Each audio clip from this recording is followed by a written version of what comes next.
Pero may nananahimik dyan sa Saan? tabi mo, Mama. Siguro. Coach Jay! Kamusta? How was it performing with them on stage? Did you expect anything also from them, especially you as an actual dance critic?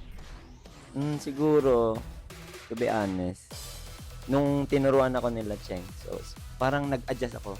Nasanay ako na comfort zone ko yung nagtuturo. So kumbaga, pag ako yung kumuha ng step, medyo nangangalawang ako doon. Inaamin ko kasi hindi ako lagi natuturuan. So kumbaga, kailangan ko ulit yung mindset ko na kailangan mong i-memorize yung ginawa ng iba. Kailangan kong masanay ulit na ako yung tinuturuan. And then yung na-miss ko doon is yung feeling na kinakabahan ka. Yung sabi nga ni Mamang na parang Parang yan. Parang may Parang na-earn na. Salamat at napaunlakan niyo po kami Thank you, dito Dito sa backstage sa po namin. Maraming backstage. salamat Congratulations, guys. It's something new. At alam niyo na yan, mga kapuso. Dance Universe, laging may bago talaga dito.